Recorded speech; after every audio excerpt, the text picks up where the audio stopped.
Hello મિત્રો, શેરબજારની વાતોમાં મિત્રો, જે ભારતીય ઇન્વેસ્ટરો છે, રિટેલ ઇન્વેસ્ટરો છે અને જે મ્યુચ્યુઅલ ફંડમાં એસઆઈપી એટલે કે સિસ્ટમેટિક પ્લાનમાં જે રોકાણ કરે છે, એ કેવડું મોટું માર્કેટ છે એની આજે આપણે વાત કરવી છે. અને તમારે ઘણા મિત્રોના કોમેન્ટમાં પણ હતું કે એસઆઈપી ચાલુ કરવી છે, ઘણા યુવાનોને કરવી છે અને કઈ એસઆઈપી લેવી એના વિશે પણ થોડીક વાત કરવી છે. હવે આપણે એસઆઈપીનું કેવડું મોટું મ્યુચ્યુઅલ ફંડનું માર્કેટ છે તેની થોડીક વાત કરીએ.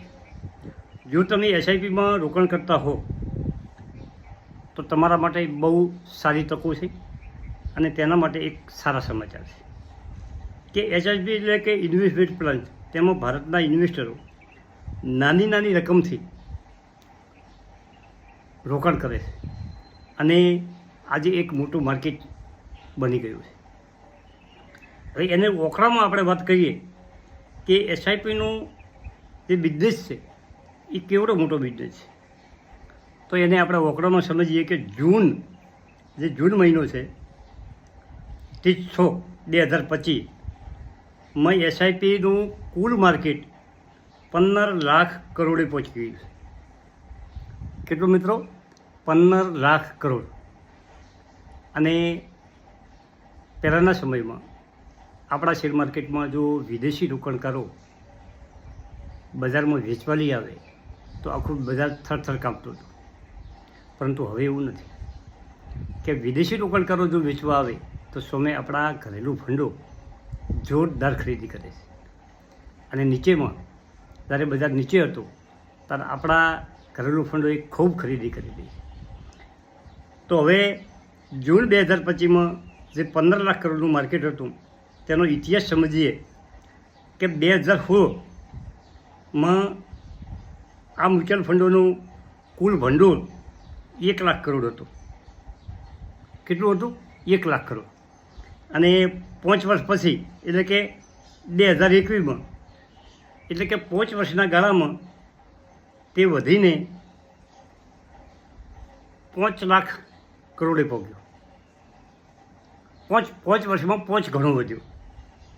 અને તેના પછીના આંકડા જોઈએ તો 2021થી 2024 31 મહિનામાં 10 લાખ કરોડે પહોંચ્યું. 31 મહિનામાં ડબલ થયું મિત્રો. અને એના પછીના આંકડા જુઓ કે 2024થી 2025 એટલે કે 17 મહિના, 17 મહિનામાં એટલે કે 1.5 વર્ષમાં 10 લાખનું સીધું 15 લાખ કરોડે જૂન 2024માં પહોંચી ગયું છે. ઓના ઉપરથી સાબિત થાય છે કે રિટેલ ઇન્વેસ્ટરો એસઆઈપીમાં જોરદાર રોકાણ કરી રહ્યા છે અને તેમાં રોકાણકારો નાની રકમથી એક મોટું ફંડ ભેગું કરી રહ્યા છે. જે રકમ પહેલાં ડબલ થતાં 5 વર્ષ લાગતો હતો, આજે 1.5 વર્ષમાં ડબલ થયો છે. અને આવનારા સમયમાં આ રકમ એક એવડી મોટી રકમ થશે એસઆઈપી દ્વારા રોકાણની કે માર્કેટમાં જોરદાર તેજી લાવશે. મિત્રો, હવે કોઈને એસઆઈપી કરવી હોય તો એસઆઈપીમાં ઘણી એસઆઈપીઓ ચાલુ થઈ છે. રિલાયન્સ પણ મ્યુચ્યુઅલ ફંડમાં જીઓ ફાઇનાન્સ કામ કરવા જઈ રહી છે. અને જીઓ ફાઇનાન્સની એક કમેન્ટ પણ મિત્રએ કરી હતી કે જીઓ ફાઇનાન્સ શેર કેવો? મિત્રો, આ શેર ઘટીને 2 મહિના પહેલાં 200 રૂપિયા થઈ ગયો હતો.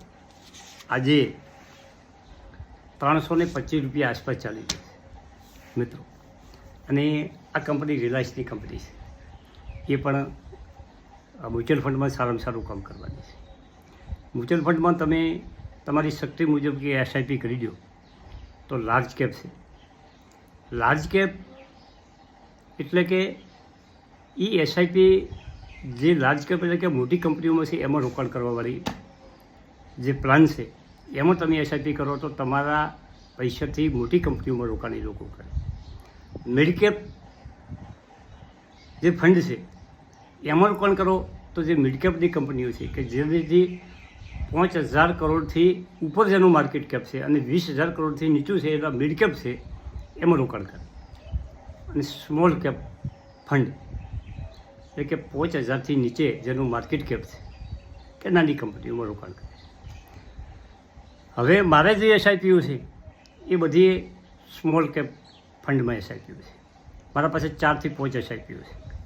2,000ની છે, એક 3,000ની છે, એક 1,000વાળી છે. આવી બધી એસઆઈપી પણ બધી સ્મોલ કેપ છે મિત્રો. અને સ્મોલ કેપ રિસ્કી ફંડ છે. એનું કારણ છે કે જે નાના શેરો છે એ બજાર ઘટે ત્યારે ખૂબ ઘટે છે અને અમુક સમયે અમુક કંપનીઓ ખૂબ વધતી હોય છે, જોરદાર રિટર્ન મળતું હોય છે. હવે તમે મની કંટ્રોલમાં જો તો તમને જે એસઆઈપી તમે કરેલી હોય અને તમે જે એસઆઈપી કરેલી છે એ કંપની કયા શેરોમાં રોકાણ કરે છે એ પણ તમે અત્યારે જોઈ શકો છો મિત્રો.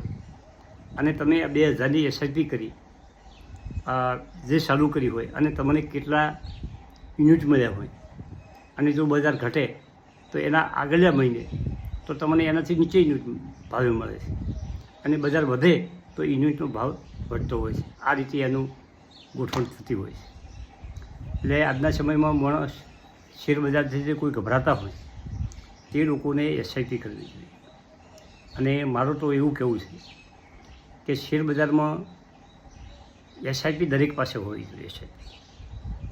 બચત તો દરેકને કરવી જોઈએ.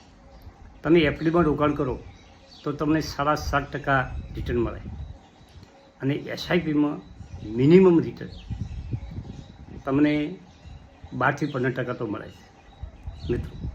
બજાર અણધાર્યું કોઈ ઘટે તો તમારું રિટર્ન નેગેટિવ પણ થઈ શકે છે મિત્રો. પણ તમે 5 વર્ષ રાખો તો તમને એવરેજ 1 વર્ષ ઓછું 1 વર્ષ વધે એવરેજ 15% ઉપર રિટર્ન મળે છે. મારે આ 2-3 એસઆઈપીઓને 5 વર્ષ ઉપરનો સમય થઈ ગયો છે અને એમાં આજે સારામાં સારું રિટર્ન છે મિત્રો. અને એક એસઆઈપી મારા પાસે જૂની છે એમાં પણ સારું રિટર્ન છે અને 3 એસઆઈપી મારા પાસે નવી છે મિત્રો. એ નવી એસઆઈપીમાં પણ રિટર્ન સારું છે મિત્રો. આ રીતે હું એસઆઈપી કરતો રહું છું. શેર બજારમાં રોકાણની સાથે સાથે મારી બધી કન્ટિન્યુ એસઆઈપી હું સતત ચાલુ રાખું. એસઆઈપીથી તમને એક તમારી ખરડ પડશે. તમે ચોક્કસ સમયે તમારા પૈસા ઇન્વેસ્ટ થઈ જશે. તમને ખ્યાલ નહીં રહે અને 5 વર્ષ ક્યારે વીતી જશે અને તમારા પાસે એક સારી મૂડી તમે ધીમે ધીમે ભેગી કરી શકશો. જો તમે સારું કમાતા હો અને તમારે સારી બચત તમારા પાસે હોય તો તમે લમસમ એસઆઈપી પણ કરી શકો છો. તમારે સીધા એસઆઈપીમાં 5 લાખ કે 2 લાખ કે લાખ રૂપિયા નાખવા હોય તો તમે સીધા નાખી શકો છો. એવો પ્લાન પણ તમે લઈ શકો છો મિત્રો. એટલે આ બધી એસઆઈપીની વાત છે, આ બધી રોકાણની વાત છે. અને આજના સમયમાં બચત કરવી અને એની સારી જગ્યાએ ઇન્વેસ્ટ કરવું એ સમયનો માગ છે મિત્રો. Thank you.